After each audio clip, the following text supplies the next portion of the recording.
Well, hi, good morning, and thank you for joining me in my shop. Today is January 10th, and the temperature outside here is around 0, and there's a little bit of snow falling, but the snowpack went, because of the warm weather, from 4 feet down to about 2 feet.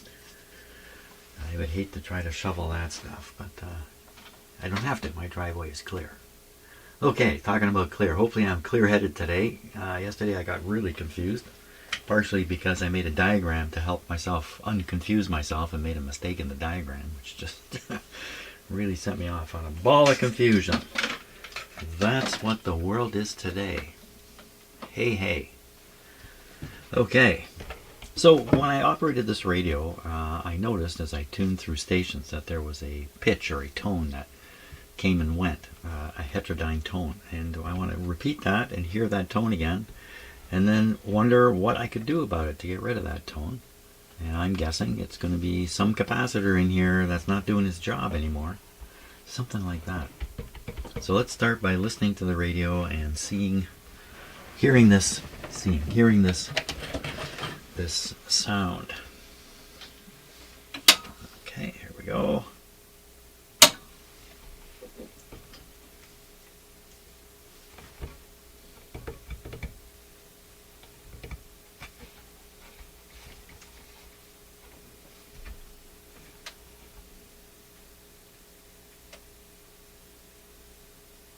I should always have a story ready to go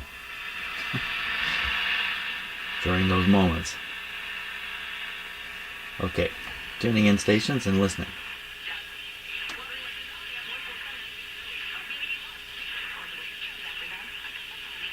It's not very loud, but there's a pitch that goes up and down. Another station. Not as strong as I remember it.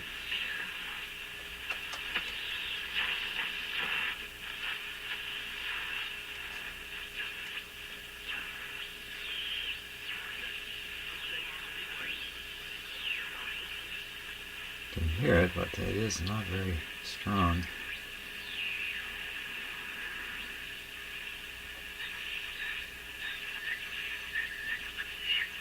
And it's just kind of noise up here. Let's I'm going to boost the antenna and get a much stronger signal in here to listen to.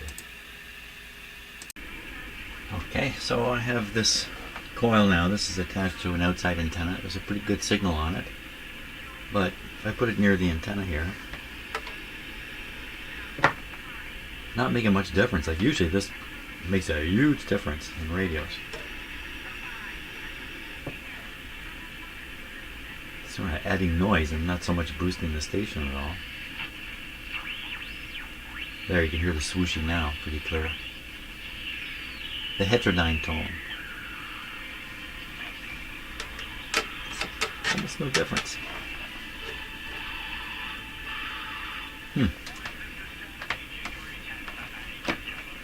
Is it just that it's so poorly aligned? It's not very likely.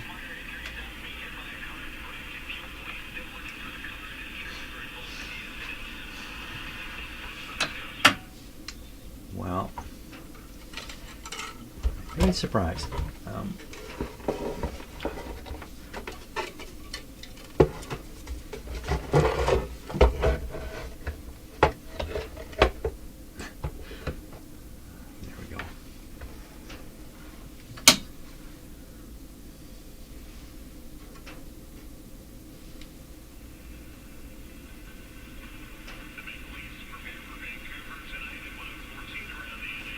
Sounds better, doesn't it?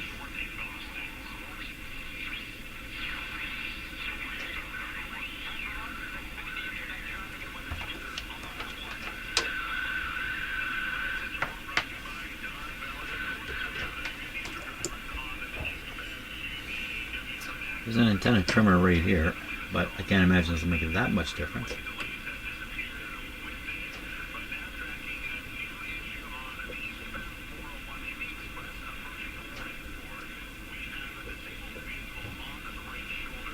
Making little or no difference.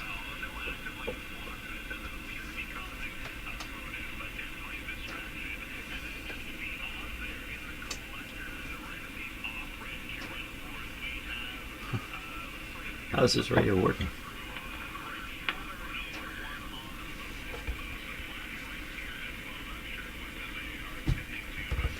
This is the antenna transformer coils. That's kind of odd to me.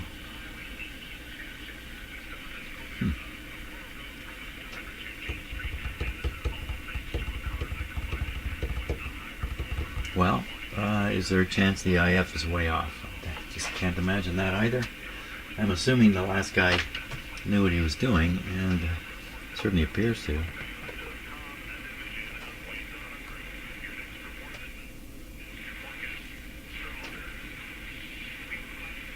So I'm looking for some gross error here.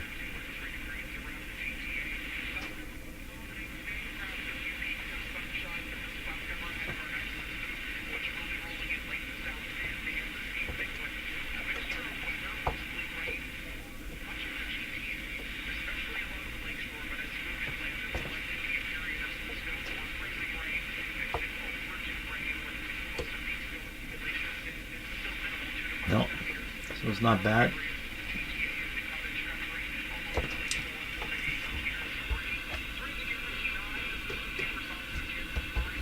So what I would expect when I do this is the noise level and the signal level would increase dramatically. A dramatic increase. I'd imagine when I touch this, I would add a lot of noise. Nothing. Either side. Yet it's working.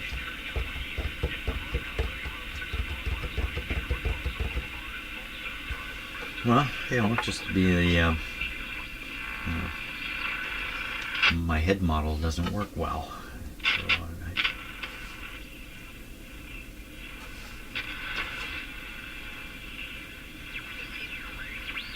Okay, so there's a swooshy sound that I really want to go after there.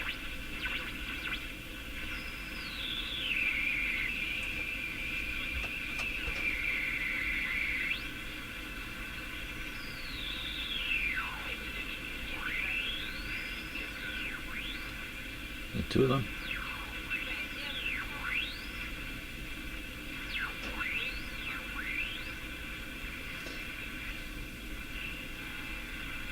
Oh, is that just interference?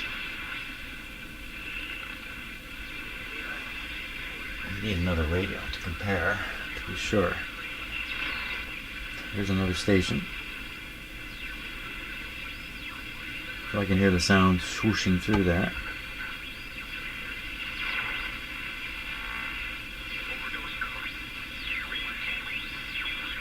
So what are we hearing?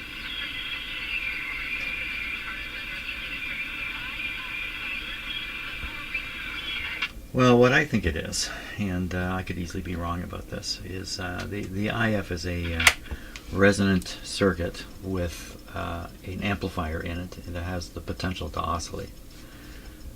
If you tune things up too high, if you tune up the IF transformers high enough, the thing can become so hot, so ringy, so close to oscillating, that it may break into an oscillation. That's possible too. Or as you tune in a signal, you encourage this oscillation. It's coming up at the frequency that the IF is tuned at. Boy, I'm making this up. Okay, so this is what I think is happening. I'm not telling you what I've read in the book or something like that.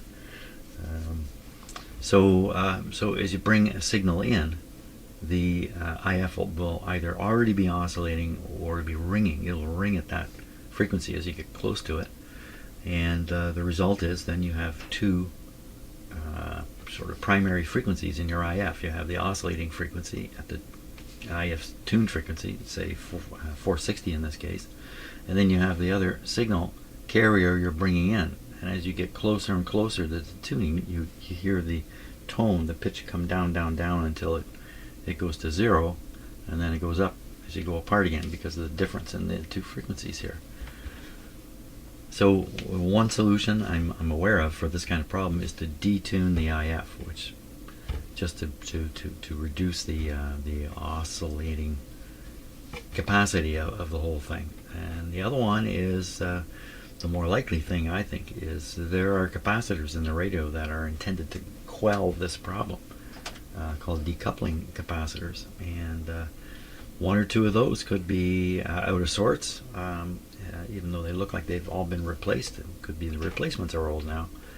And so some of this is occurring because these capacitors are not doing their job. So the next step will be to look at the schematic and see if we can pick off one or two capacitors that might be implicated in this, and then fool around. Like do some tests on the radio and see if we can prove that. That's what I'm trying to do here today. Okay, let's take a look at the schematic here.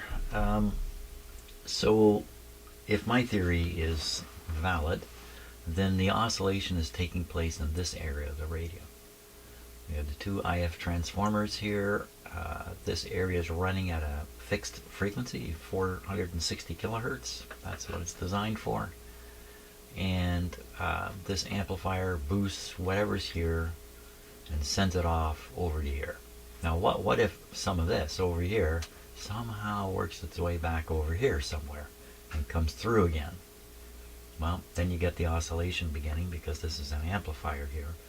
And if the circumstances are right, they can go really wild. You can get some really wild oscillations in these circuits. Now that's not what's happening with this radio. It's very subtle. So how can a signal get from here, maybe over here even, and get back to here? Or maybe even all the way back to here? How does this happen, and how do they stop it? Well, it happens because of common circuitry. These tubes are fed with power that comes from the same power supply. It runs on the same wires. So in a sense, if you're not careful, you'd be hooking the plate of this tube to the plate of this tube to the plate of every tube, and the screens too. Yeah, they're all coming from the same power supply. So the idea in these radios is to trap, or decouple is the word they like to use, kill, drain out, eliminate, reduce, weaken those signals that are potentially on their way back along these particular paths. So let's look at one of these paths. So the first path, the easiest one to pick off, is the screens. So here's a screen in this tube, and if you follow the wire, it's a 43 volts on it. The wire comes along. That sound you're hearing, that's the cat walking around on my keyboard, in case you're wondering what's going on. I'm not cracking my knuckles. He's standing on my keyboard here. So comes here, straight along, a resistor capacitor, okay, straight along, and right up, 43 volts, right onto the screen of this tube. So if there's a signal on the screen over here, then it would end up on the screen on this tube, and it'd be ready to come through again, get amplified, and you could have an oscillation in that fashion. So what in the screen circuit has been done to prevent this? And that's what this capacitor is doing here. So the purpose of this capacitor is to drain out, or reduce the impedance of this circuit, the signal impedance of this circuit, to the point where it just can't sustain an oscillation anymore. Or the oscillation is so weak nobody cares about it. That would be another solution. So if we find this capacitor and we were to augment it, I could put another one across it, we might hear that tone come and go. And that's what I'd like to do. So I got to find C303. Oh my gosh, this could be anywhere. It's connected, it could be anywhere in the radio. Yikes. Well, we can start here and follow this. This must meet up with the capacitor, and there's a good chance this capacitor is hooked right up onto this terminal, or maybe right onto this terminal. So why don't I start? Oh my gosh, don't get confused about which tube's which, Jim. Maybe we'll look at the 7B7. We'll look at pin 3, and we'll try to find this capacitor that way. Okay.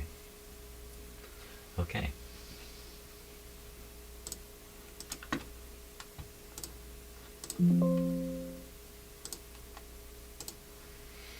my assistant is at the ready there.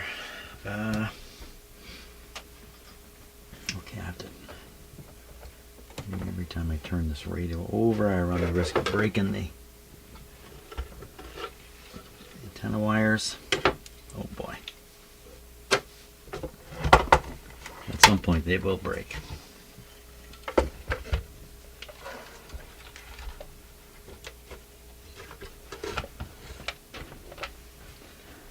Okay, now, so we want to find a certain pin of a certain tube in here. Let's see what we can do.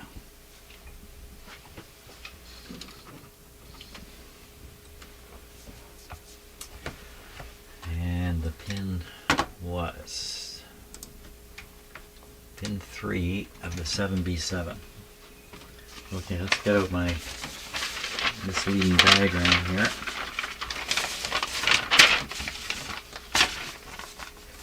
Seven B7 is this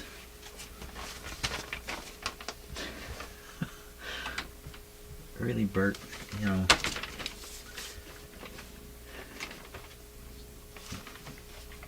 Seven B7 is this tube here. Pin 3. What can we find?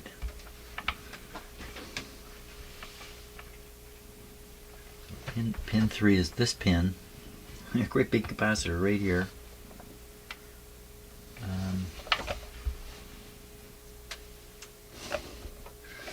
This capacitor's hooked up backwards. It's got the like these white capacitors. They have the outside foil marked on them, and so normally you would hook the outside foil to the low impedance side of the circuit, and often that's right to the chassis or to B minus or something like that. You can see this side of this capacitor is hooked up right to the oh my gosh, right to the power line right here. The other side, is this one across the power line? This might be across the power line. How'd that know? Because it goes to pin 3. Come on, move on, keep moving. Move along. You start again, and we say,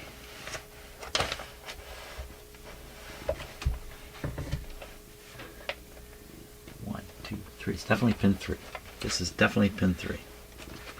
And there's nothing else on it. So there must be a wire on it too. Yeah, there is. There's a wire here. You're studying the schematic, are you, Bert? This wire heading over there.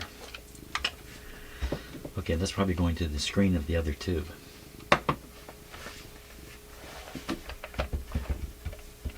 Well, ignoring the fact that this appears to be reversed from the way you would want it, that's not part of the oscillation picture, I don't think. Oh my, it could be, you know, it could be. I don't think so, though.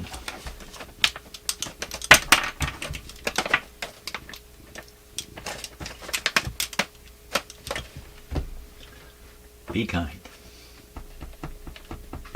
What I can do here is I have another 0.05 capacitor, similar style.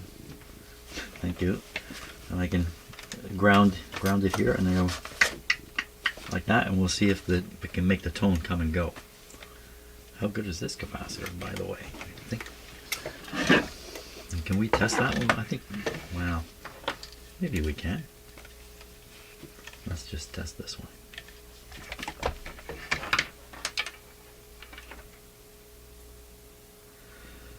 So 0.054, 0.05. So I think it's okay.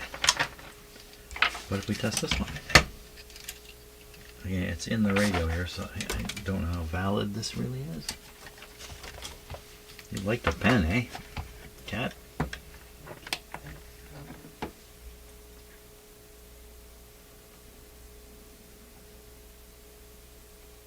Taking a long time.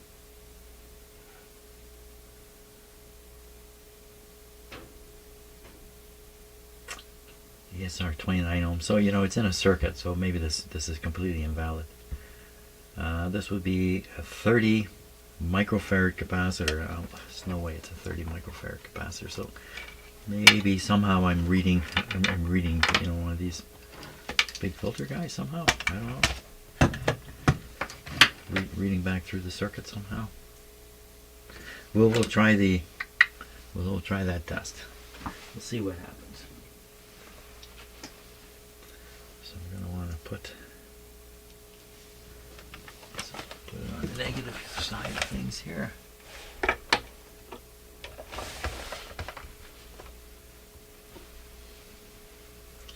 Flashlight, please.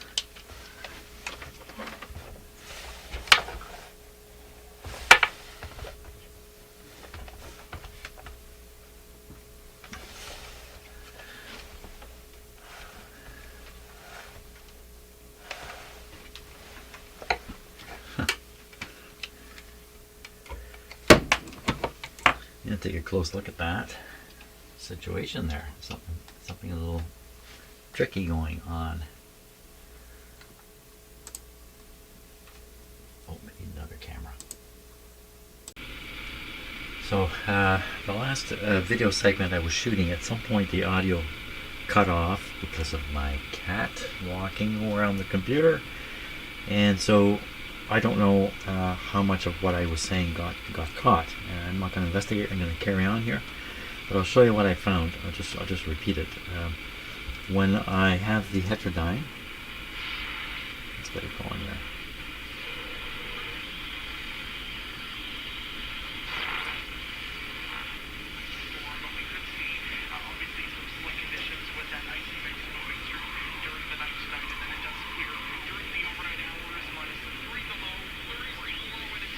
You can hear that. It's not a nice clean tone. It's a weird warbly thing. If I augment the capacitor that's draining the screens, makes no difference. But this is hooked up to the B minus now. But if I put it on the chassis, it's very, very hard to tell. It's not very distinct. But the swooshiness disappears. I'll keep this on. There's no swooshiness. I take it off.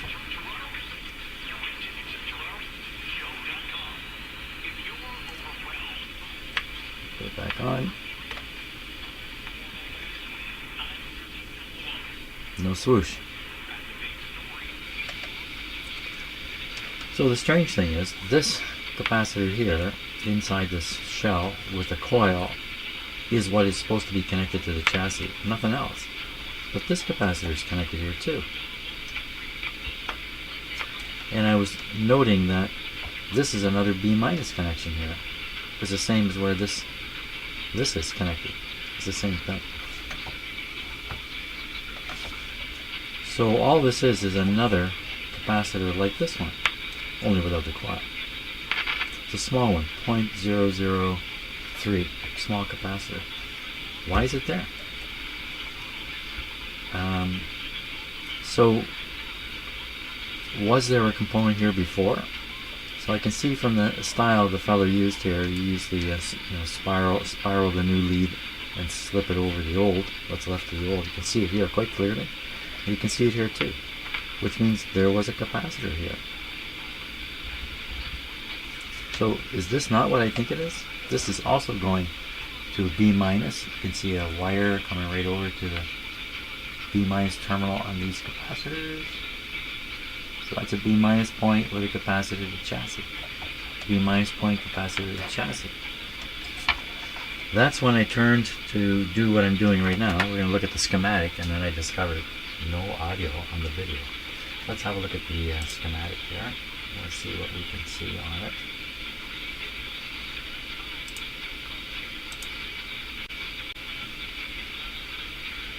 Okay.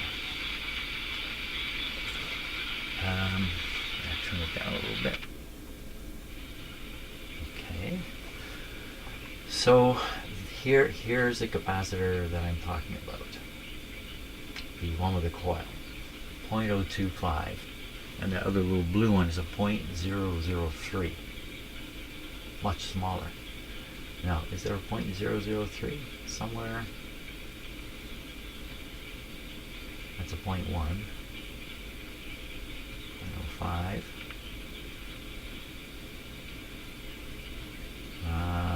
What's that say? 0.025 down here. What's going on with that one? 0. I'm really looking anywhere now for a 0.003. Just anywhere in the radio. Do we have a parts list?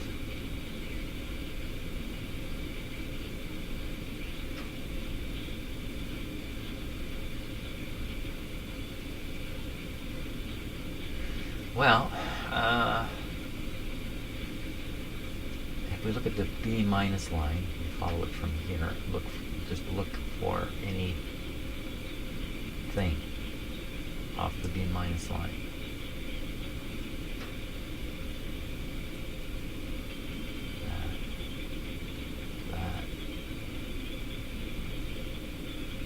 This, but that's not going at all, correct?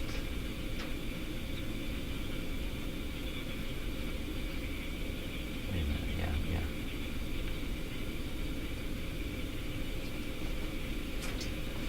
Well, that's kind of a weird thing. It's like an additional capacitor, but it seems to have replaced an existing one. So he did it with the wrong size. There's only one. You see the symbol here. Let's see if we can find another one of these over here.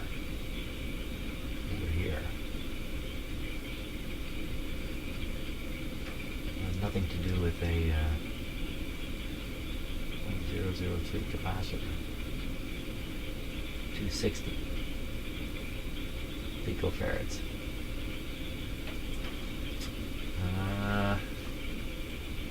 Well,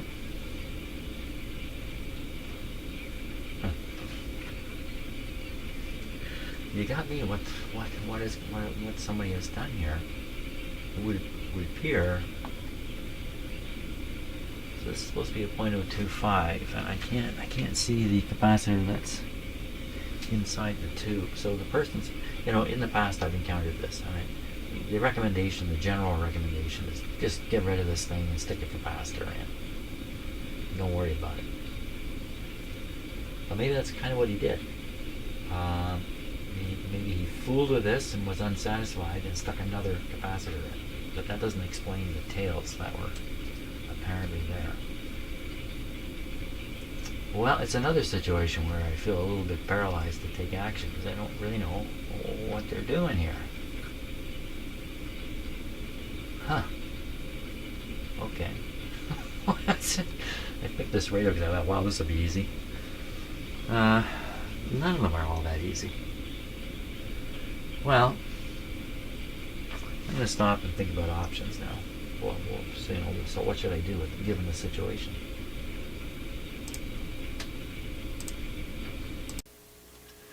Okay, so I've hunted down the capacitor that's across the power line. It's this one here. This is a 0.025, matches the schematic.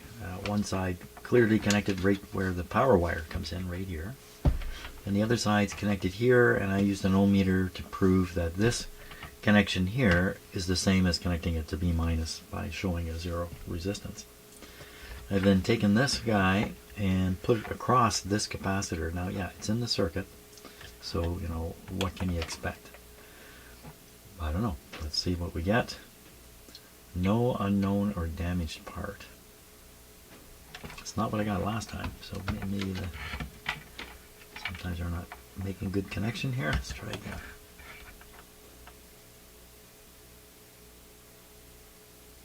This time it thinks it's a resistor, 190 ohms.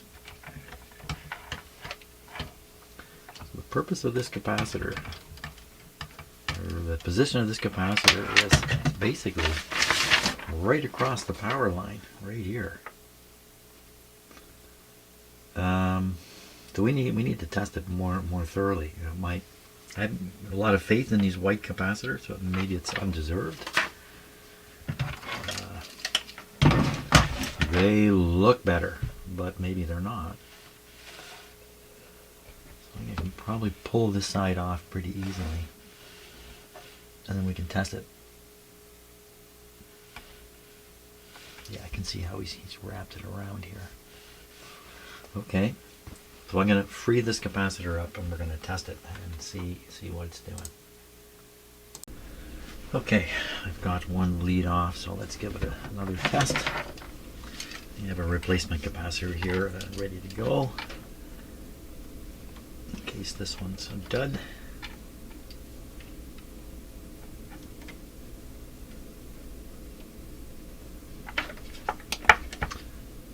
What do you say?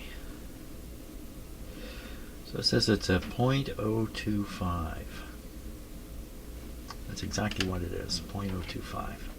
There's nothing wrong with this capacitor.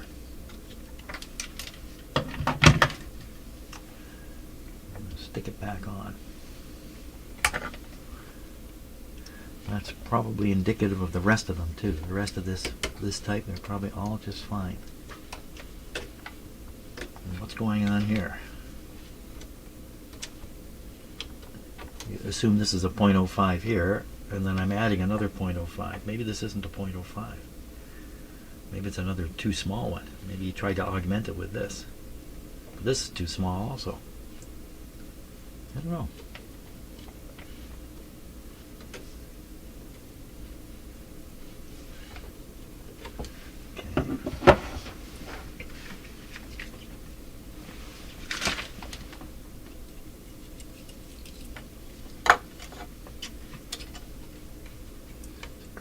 Great big terminal here to heat up.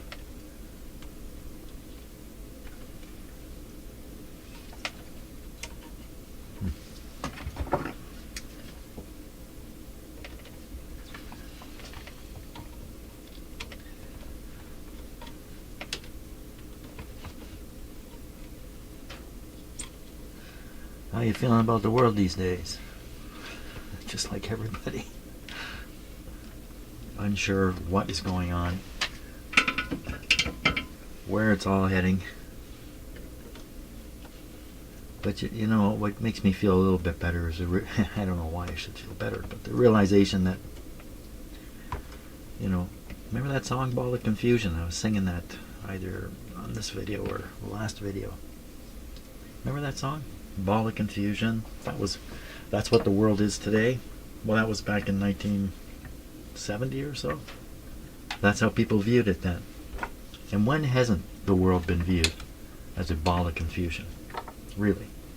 Or when, even if it's not viewed that way, when hasn't it actually been a ball of confusion? So that's supposed to make you feel better. By saying the world's no crazier now than it's been the whole time. I don't think that's true. But the truth can be so uncomforting. When I was in public school, grade 7 and 8, we rotated through 6 classrooms, and one of them was a literature classroom. In that classroom were 2 signs. I can't get this to stick right. Two signs, just 8.5 by 11 pieces of paper, stuck on the bottom of the chalkboard somewhere. They sat there for those 2 years, never touched, never talked about. One of them said, promises can't be made and can't be kept. And the other one said, the truth is still the truth, even if it hurts.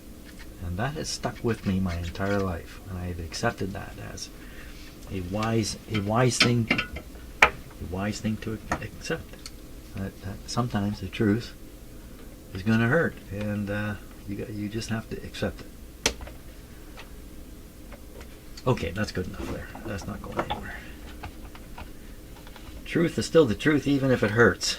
Boy, I tell you, there's a lot of people who could benefit from accepting that fact and start accepting some truth. Okay, we're not going to use this. So, what's going on here now? Here and here. It looks like a similar size to this one. It does not look the same as these two. It looks smaller. Well, how should I deal with this? So I could release it from here, could swing it out and look at it more. And have to, I think there's a way to probably release the capacitor out and leave the coil behind. Can we assume this isn't doing anything beneficial? That's not too good an assumption. What exactly is this thing supposed to be doing? And so there's a coil and capacitor. It has a resonant point, and I believe it's supposed to resonate right around the IF frequency. But I'm not sure of that. How effective is it? I don't know. It's something that Philco was doing with a lot of their radios. Nobody else did this as far as I know. They just put a capacitor in here, sometimes with a resistor paralleling it. They would not do this series coil and capacitor arrangement. Well, I could remove this, and then we could play the radio and see what happens. Now that might be interesting. It might be easier to remove it from up here, actually. That might be better, because if I remove it here, then this thing becomes an antenna with a coil in it hanging out. I should remove it from up here. Here, let's do that. Still have this one in place. And then I can kind of pop it on, pop it off, and let's see what effect it's having. Probably a big effect.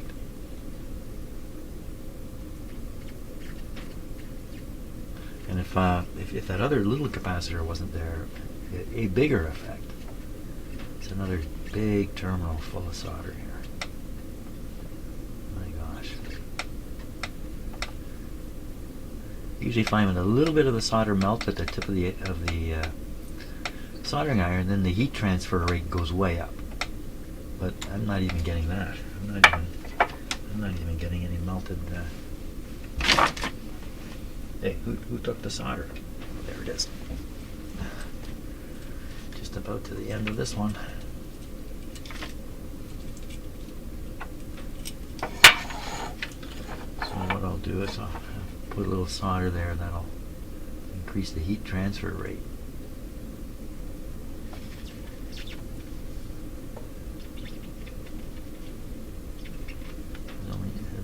The thing I'm heating up is much bigger than the solder iron tip. There it goes. Come on, there we are. Just as I suspect, pull it right off. Okay, we're going to give this guy a test. That's a series capacitor coil. What this little test machine is going to do with this, I'm not sure. Can I figure that out? Can figure out a lot of stuff. Don't know about this. Here we go. What do you say? So it says it's a 0.025 or 25 nanofarad or 0.025 microfarad, which sounds like an appropriate size. The coil is not having any effect on this reading. Can I get in there? Let me look and see. Flashlight.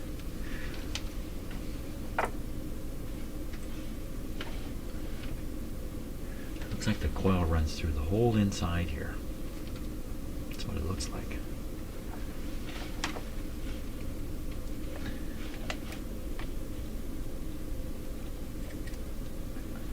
So that would be connecting just to the capacitor, I think. What I've done there, which is, whoops, one lead.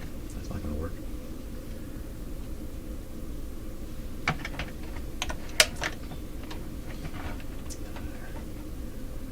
No unknown or damaged part.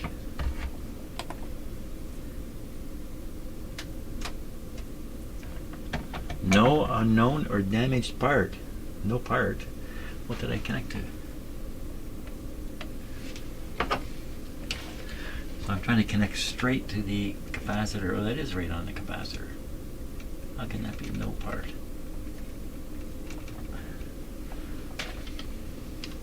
Let's try again.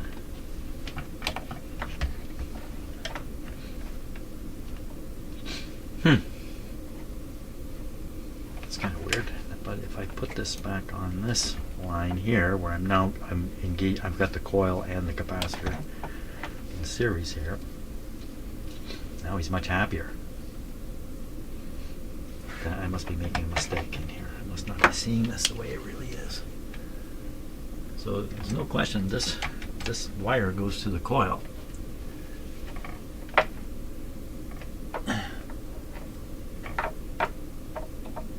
there's no question I'm connected to the capacitor lead inside here. The other side is free as can be.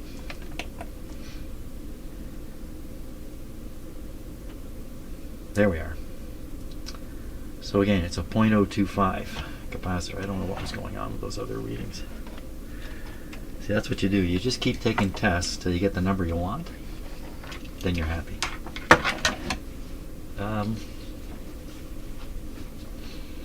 There's no loss in this. The capacitor is good.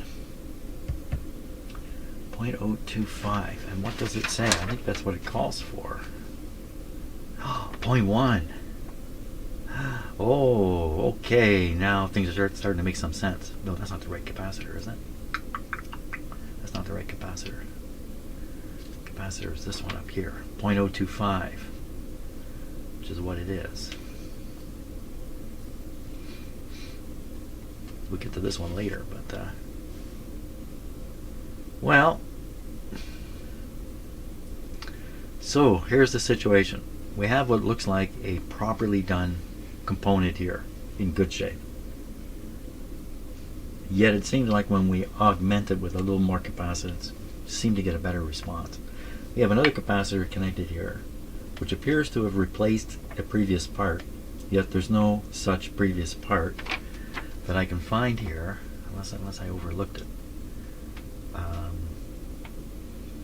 You know, that's a trimmer. That's the tuning capacitor.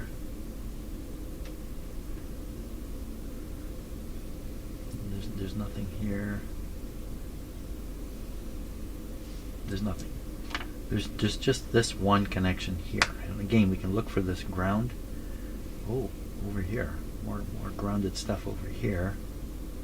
But again, trimmer capacitor is not a fixed capacitor.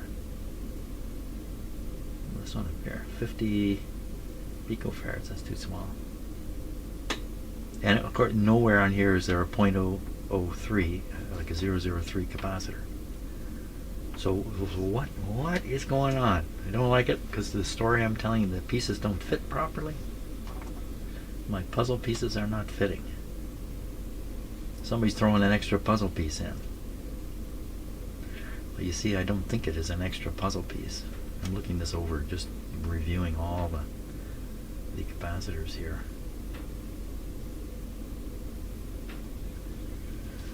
The reason I don't think it's an extra piece is because of what looks like an existing tail here. The same thing over here, as if there was a component in here originally. Why would there be one? So this is a different style of capacitor too. We've got this, we got this, we got this. These guys aren't the most reliable, these ones. And neither is this one, I think. This is so small, it's got basically a 0.003 in parallel with a 0.025. So it's almost like adding nothing here. So why do this? Why do that? Coffee break time. Okay, here's my plan. We're going to operate the radio. I've reconnected this back in. We're going to cut this capacitor and find out nothing happens to the radio. It doesn't change it. Test this capacitor and then potentially replace it with something much larger, more in line with this, to try to get this guy's effect. Now I'm going to put this on the B minus. Let's pick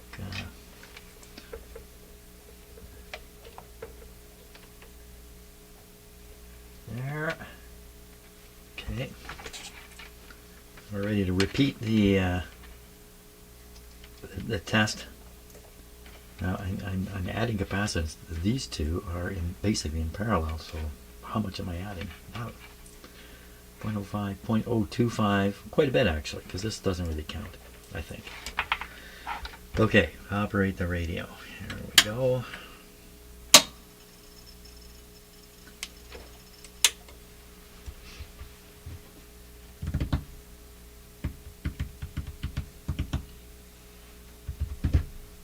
Let's see what kind of power we're getting today.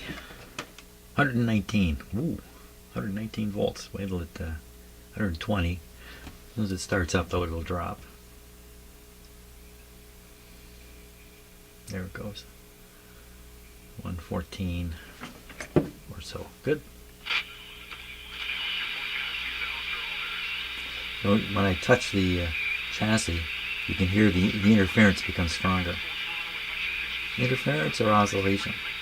I think it's more interference that we're chasing there.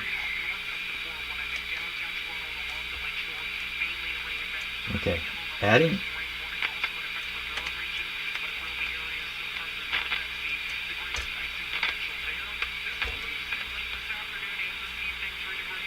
It's tricky, but it does get rid of it. There's no swoosh.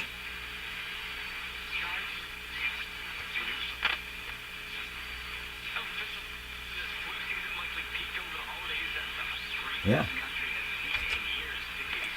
Okay, we're going to cut this capacitor just with the radio on and see what happens. My expectation is nothing.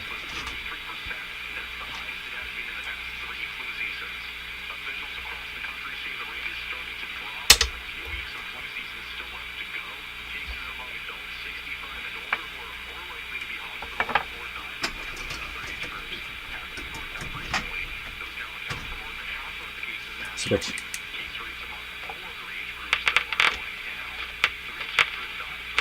Pretty noisy. So when I hold this tool, I become a plate on the capacitor, and this becomes the other plate, and the handle here, the insulation, is the dielectric. And that's why it's so effective. Okay. I don't think it makes any difference at all, this capacitor. Now we'll try this one again.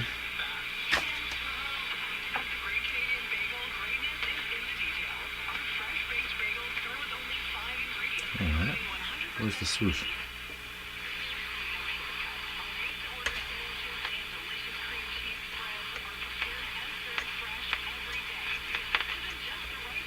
Definitely hear it disappear. You can see I'm right across this capacitor and coil now.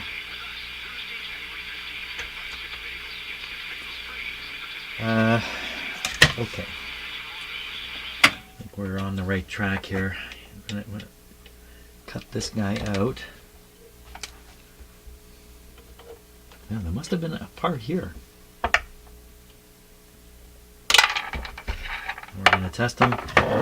Bert's crawling up the back of my pants here. What are you doing, Bert? Yeah, that's right. Let's give this guy a test. Obviously this tester isn't testing them at high voltage. So what's it say? It says it's 4,000 picofarads. That's a 0.004. It's supposed to be a 0.003. So I think that indicates it's leaky. My experience with this stuff is it tests high when the capacitor is leaky. Just put it on the high voltage tester. Yeah, that's right, Bert. He gets excited when we're going to test capacitors. Just detangling my camera there. Okay, if you haven't seen me do this before, this is a high voltage tester. This controls the voltage setting. We start low and go up. Puts a DC voltage on the capacitor. And then it looks for leakage current. Tiny, tiny leakage current through the capacitor. It shows it here on the eye. Now it's a little hard for me to get this on camera properly, but yeah, I think you can see the open part of the eye here. So what will happen is, I got this set to 50 volts over here. When I operate the switch, the eye will snap closed while the capacitor charges because there's a rush of current, but then the capacitor will charge, the current will come to an end, and this thing will open again. But if it doesn't open, I'm trying to induce a better view of it.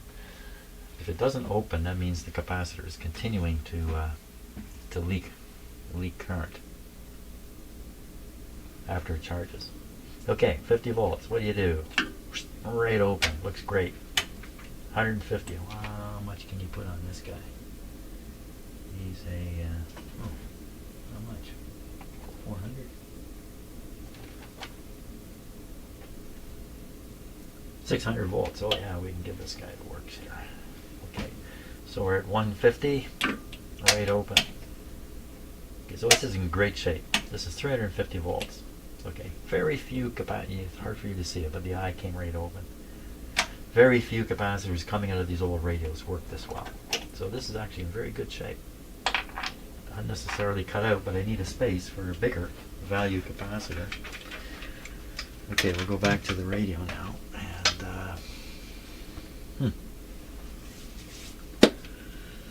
And what if I get my decade box down here?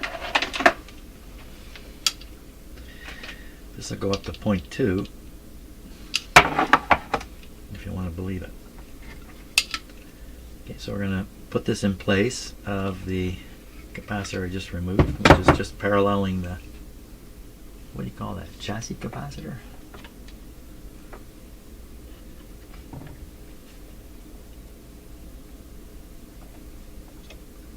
Right. Right, we can go up here. Big clip lead, and I gotta pick a good spot for it. Okay, so the idea now is I can change the setting on this box and change the amount of capacitance that's being applied to the radio. If we start where it was, which was 0.003, that's way over here. It's next to nothing. And we'll go this way. When we get to 0.1, that's quite a chunk. We'll see what happens. Because I'm snapping it one thing at a time, it's going to make a small change. It'll be very hard to pick up. So I may have to clip it and unclip it for us to hear the real effect. Okay, so here we go. Hopefully the capacitors aren't shorted in here. Pretty sure I worked on that box. Wouldn't swear that these values are exact or precise.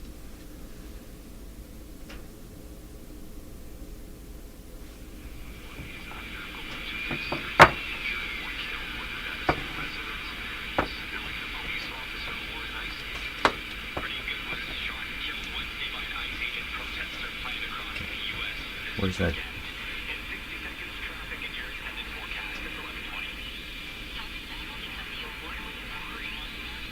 So it's there, I can hear it.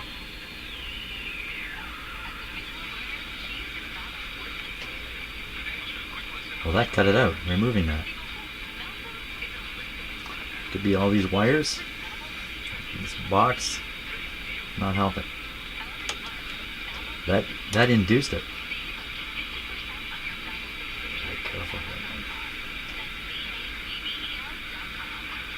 Okay, we'll go up. 0.02.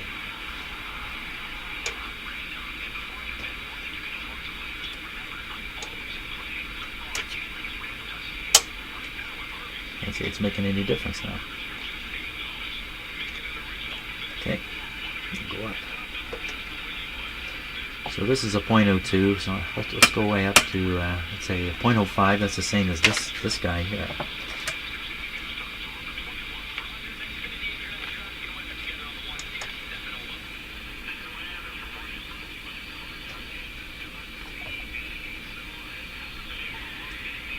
Am I chasing nothing?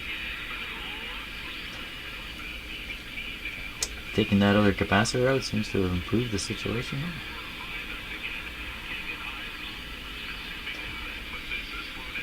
Let's try another station. There. Wow.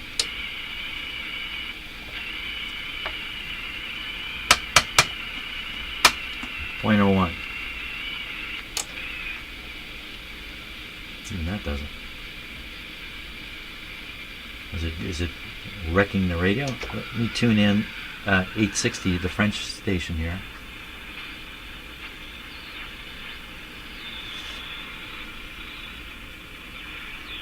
There it is. The swooshy is terrible there. Like the weaker the station, the more apparent. Oh, plus look at this. I'm increasing the swooshing. I think we're just not draining the chassis through this gizmo.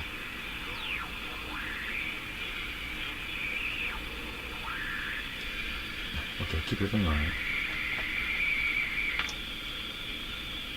Something happened there.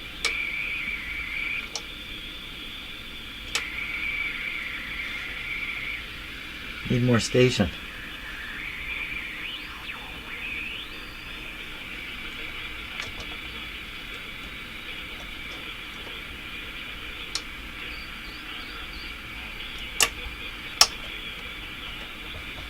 Okay, what if we pick a big guy, 0.1?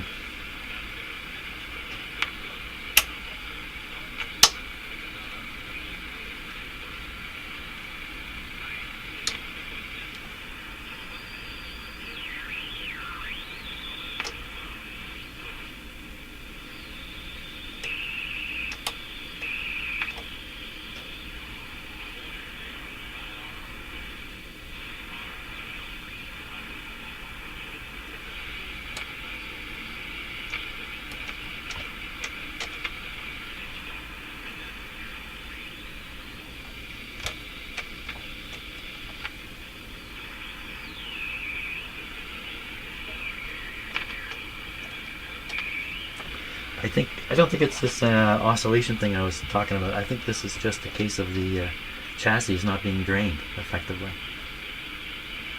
So again, if we go down to 0.01, not a bit. That's smaller than what's in here.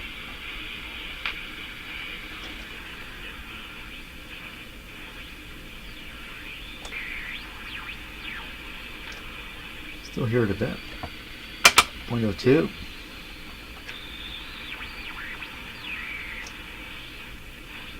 Pretty much gone.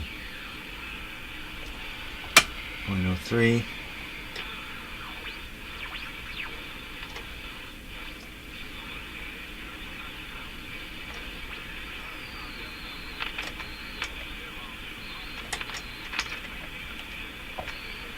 And if we go up, double that.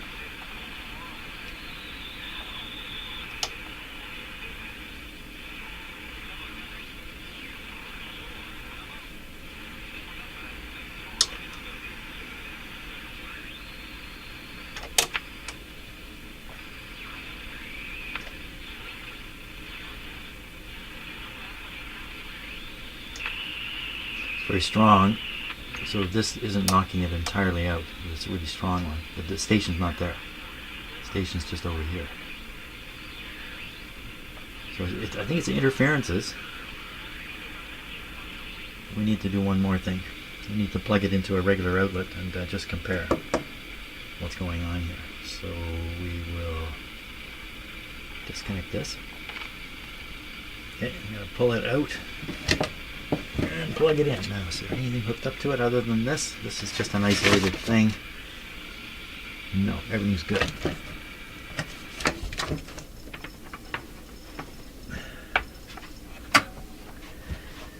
In you go. Okay, now.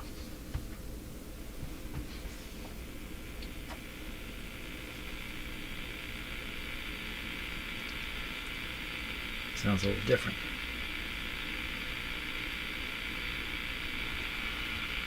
Where'd the station go?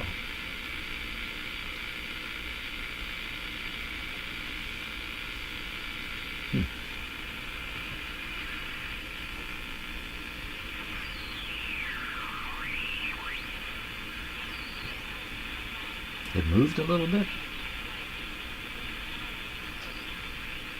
Okay. I gotta to boost the noise. I'll keep my hand on the volume control here. Gone. Gone with a 0.06. Careful.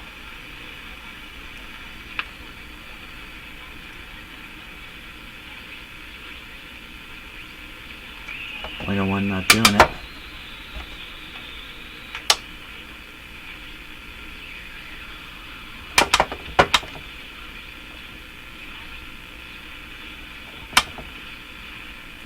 Great big thing.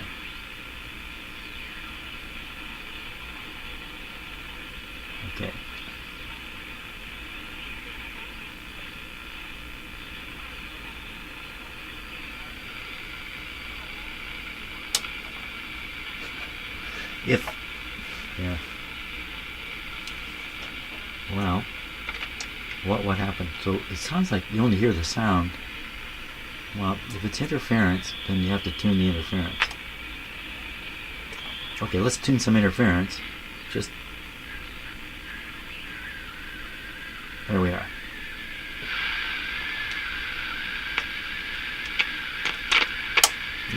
No difference.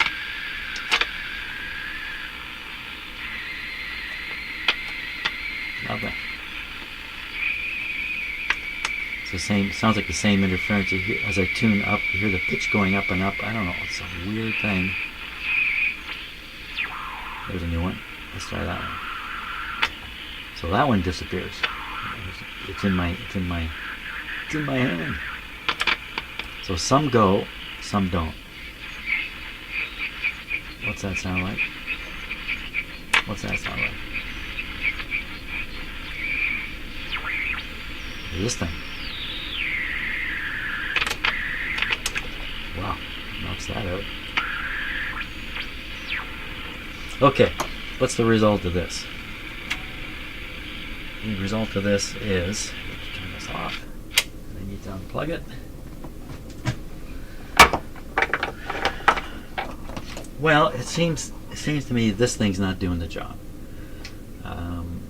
And just an ordinary capacitor, a large one, like a 0.05 or maybe a 0.1, literally in place of this, will improve the radio's operation.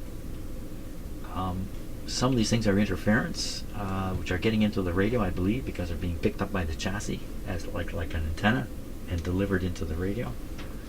How is it being delivered into the radio? I don't know exactly, but the chassis is only connected at one spot. It's not there.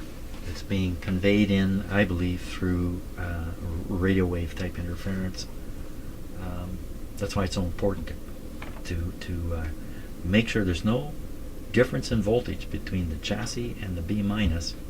No difference in signal voltage. Can I say that? Signal voltage? Signal voltage. I said it. Okay. Seems to me the solution is put in a big fat capacitor and move on. Okay, I'm going to give that a little bit of thought. Okay, I just put in a 0.05 capacitor here. Let's operate the radio and see if this made any beneficial difference.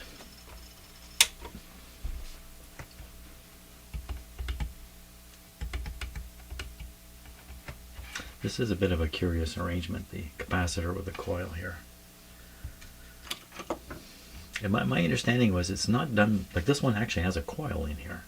My understanding is it's not done that way. Normally, it has to do with the construction of the capacitor and a trick played in the way the foils are done. That produces a inductive impedance that can work against the capacitor. That's kind of the idea behind it. Okay. Swooshy. Are you swooshing? Oh, cat on the keyboard. Sound still on? Yep. So the trick now is I've eliminated some of these noises, but not others. So it's a little hard to be reassured. Let's go to the French station here.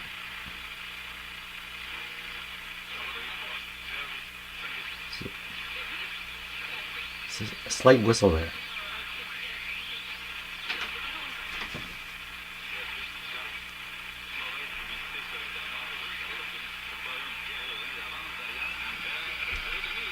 Yeah, I think that helped. That helped a little bit. Good. Now what about this antenna situation? So this should be providing a huge boost when I do this. Okay. All it's doing is kind of adding noise.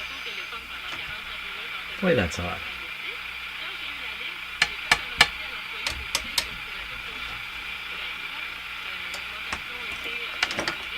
Huh.